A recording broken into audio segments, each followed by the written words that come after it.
Tahiti Vibes avec les véhicules Fave disponibles au comptoir d'importation automobile de Mamaou. Yorana et Maeva sur Iti FM, chers auditeurs. Aujourd'hui, cette interview va être placée sous le signe du sourire, du rire, puisque dans l'émission Tahiti Vibes, on essaye aussi de vous faire partager ces acteurs du monde de l'art, du spectacle. Et aujourd'hui, on a le grand plaisir d'accueillir Yebo. Yorana, ma belle. Yorana. Alors, tu vas être en spectacle très prochainement. C'est un spectacle qu'on devait déjà sortir, bien sûr. Malheureusement, la Covid est arrivée, on a dû tout annuler. Et on a attendu pendant 2 ans maintenant. Et on s'est dit, là après, même si la maladie, elle est présente, on peut rien y faire. On s'est dit, c'est maintenant ou jamais, sinon on va attendre, et puis on va jamais le faire finalement.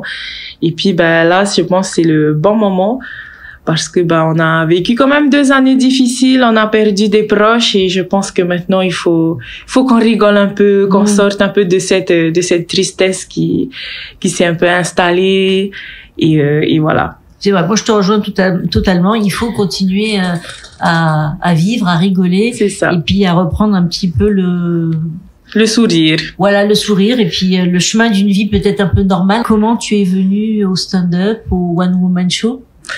En fait, j'ai commencé avec Maud qui m'accompagne tout le temps sur scène et on était des étudiantes à l'époque. On n'avait pas de sous et puis il y avait le comedy show et eux ils proposaient beaucoup de cadeaux à gagner. On s'est dit pourquoi pas. Et on s'est lancé un peu comme ça dans l'aventure sans penser que ça allait prendre une ampleur importante.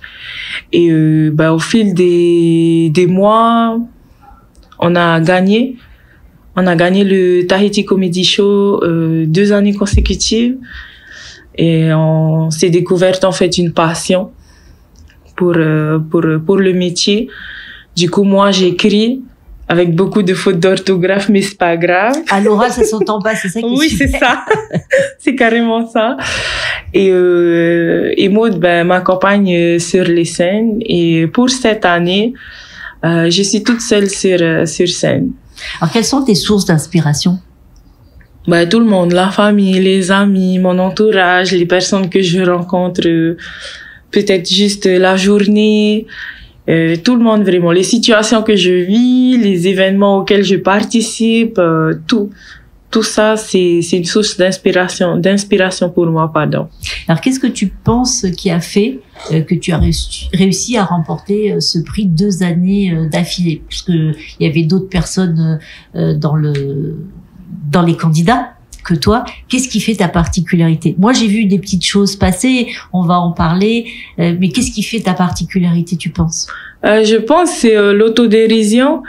Je rigole beaucoup de moi et je pense que les gens ils s'identifient à ce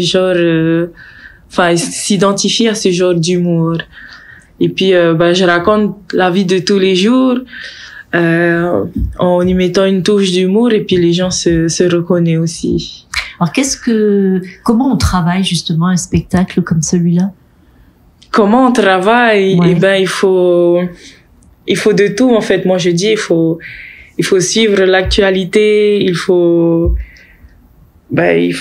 avoir une écriture aussi assez particulière parce que il faut savoir bien placer les chutes, j'ai envie de dire, et il faut surtout être naturel. Faut être naturel, faut pas se prendre la tête, faut pas vouloir faire comme les plus grands font. Il faut rester soi-même, mettre sa touche d'humour. Voilà, il faut être unique en fait dans ce qu'on fait. Et alors après, tout est écrit ou il y a une part d'improvisation? Il y a une part Toujours. Il y a toujours une part d'improvisation. Celui qui est au premier rang, qui fait pas comme il faut, c'est ça? C'est ça. Il y a toujours une part d'improvisation. Tout est écrit, bien évidemment, parce que, ça fait partie de la préparation. Faut que tu aies, un bon dossier avant de monter sur scène. Tu ne peux pas que faire de l'improvisation parce que ça va se sentir que, c'est pas préparé du tout. Et oui, il y a toujours la préparation. Et puis après, l'improvisation, c'est vraiment selon le feeling avec le public. Et en général, l'improvisation, c'est la magie pour moi. Pourquoi, justement? Qu'est-ce que c'est qui te plaît dans l'improvisation? C'est parce que les gens, ils répondent. Ils jouent le jeu avec toi. Et c'est ce qui est magnifique à voir. Comment tu mélanges justement les deux langues, puisque c'est un spectacle qui est à la fois en tahitien et en français? Comment tu mélanges un petit peu ça dépend des sujets, ça dépend des sketchs ou?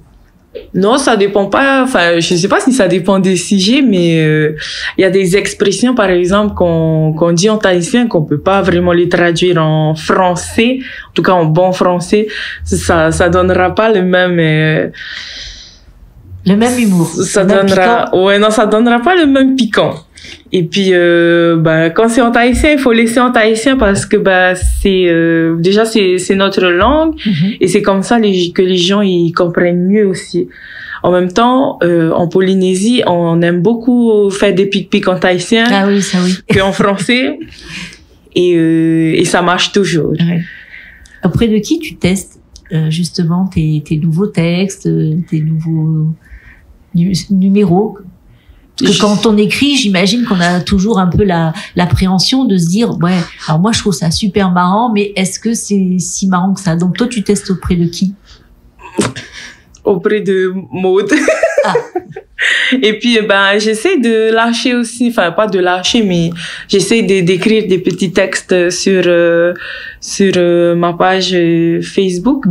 Puis, si je vois que ça réagit bien, on garde alors, on garde cette blague. C'est l'avantage c'est pas l'avantage. Quand j'ai gagné le Tahiti Comedy Show, je suis allée à Paris. Et à Paris, il y a des bars à stand-up où tu peux tester les blagues, ce qu'on n'a pas ici. Du coup, ici, il faut suivre l'actualité, il faut savoir de quoi on rit en ce moment. Enfin, qu'est-ce qui peut faire rire en ce moment.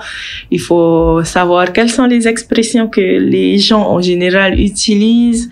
Et puis, il faut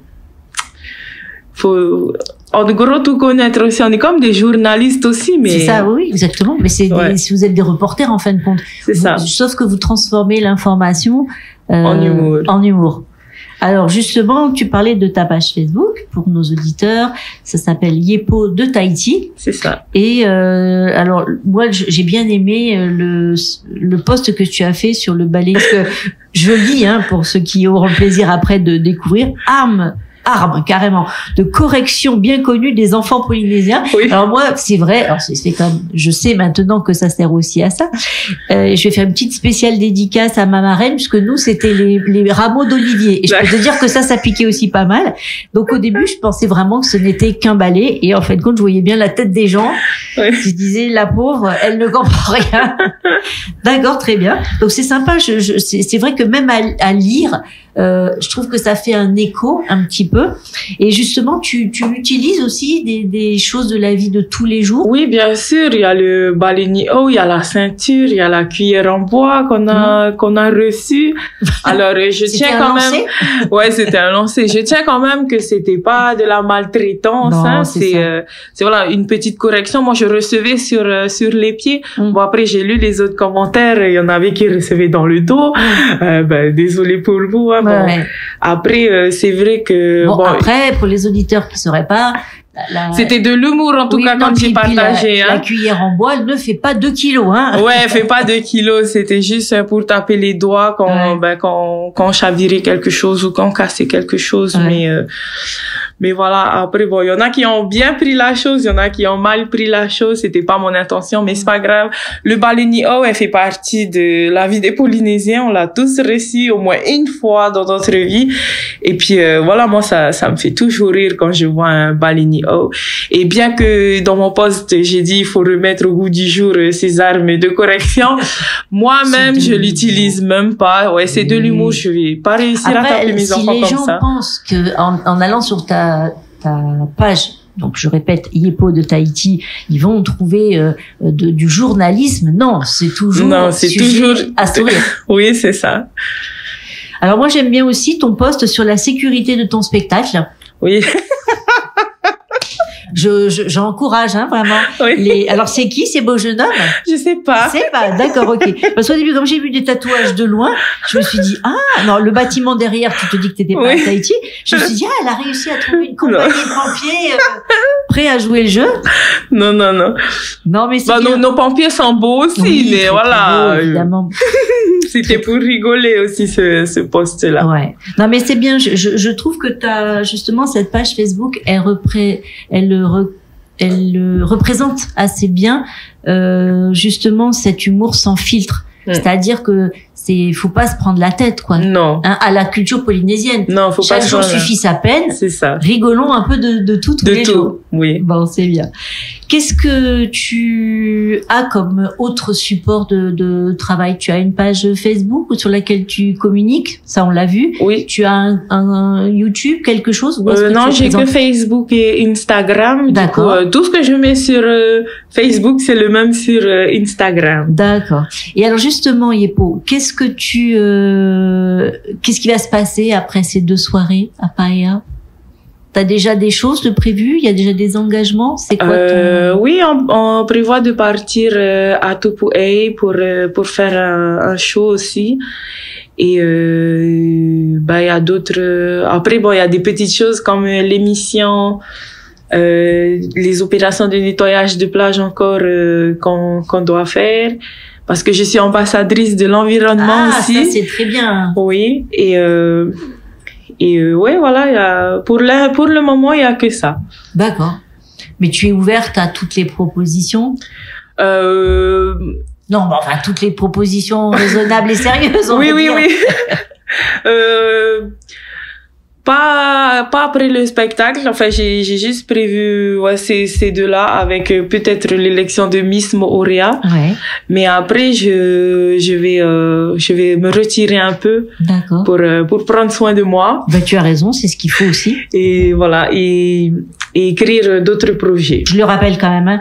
Salle Manuiti à Paia, les 18 et les 19 février, donc 2022, c'est cette semaine à 19h30. C'est ça. Les places, on peut les retrouver à la boutique Fleur et Vert de Pire-Air, en face de Hamuta. On peut les retrouver en ligne aussi sur le lien sur ma page Facebook. Billetteriefenouamove.com. C'est ça.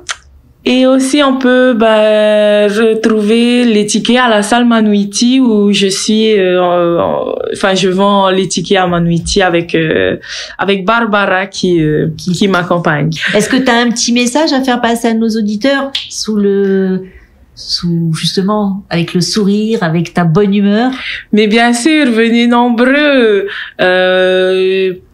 Ça va être un show exceptionnel.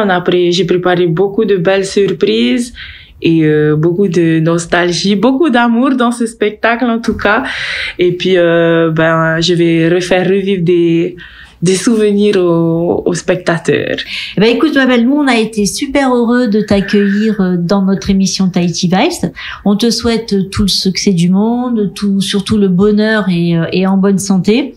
Et puis, on sera très heureux de t'accueillir dès qu'il y aura besoin sur les ondes de ITFM. Merci beaucoup à vous de m'avoir accueilli. Avec grand plaisir. Prenez soin de vous, chers auditeurs. Vous retrouverez donc cette interview sur notre page Facebook pour découvrir la magnifique Yepo. Passez tous une belle journée. À bientôt sur ITFM. Nana. Tahiti Vibes avec les véhicules FAV disponibles au comptoir d'importation automobile de Mamaou.